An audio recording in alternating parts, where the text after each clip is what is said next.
মহান আল্লাহ পাক পৃথিবীবাসীর উদ্দেশ্যে বলেছেন, তোমরা পৃথিবী ভ্রমণ করো এবং আমার নিদর্শনসমূহ দেখো।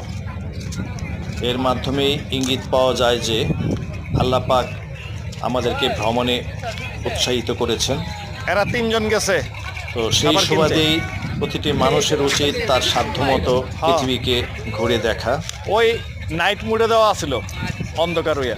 মানুষের উচিত রায়াত গেল, গেল না, পৃথিবীর কোথায় কি আছে 20 টাকা না 30 টাকা খুঁটিয়ে খুঁটিয়ে দেখা, না না এবং আল্লাহর অপূর্ব সৃষ্টি দেখে গেছে, প্রশংসা করা। স্যার গেছে। তো সেই সুবাদে আমরা আমাদের স্বল্প পরিসরে সুযোগ পেলেই ভ্রমণে বের হই। তো আজও একটা উদ্দেশ্যে একটা সংক্ষিপ্ত হয়েছিল, তাই আমরা এখানে এসেছি এবং মোটামুটি কার গলা এটা নদীর মাঝখানে আছে, দোয়া করবেন। মোটামুটি আমরা সবাই উপভোগ করেছি। কবির হুজুরের তো এলাকাটা আসলে উপভোগ করার মতো সুন্দর। অনেকে এটাকে মিনি কক্সবাজার বলেন। তো কক্সবাজার না হলেও অনেকটা কক্সবাজারের মতোই কিছুটা আমেজ, কিছুটা ভিউ পাওয়া যায়। তো যারা স্বল্প পরিসরে, অল্প খরচে, সময়ের স্বল্পতায় দূরে কোথাও যেতে পারেন না,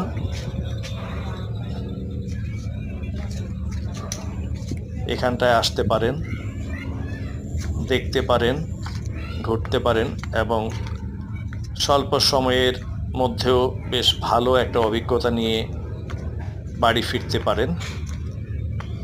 ঘুরে গেলে আপনি সারাটা দিন সেখানে উপভোগ করে কাটিয়ে দিতে পারেন। আমরা স্বল্প সময়, মাত্র 3 ঘন্টা সময় হাতে নিয়ে গিয়েছিলাম এবং আমরা ম্যাক্সিমামে ছিলাম রোজাদার। তো তারপরেও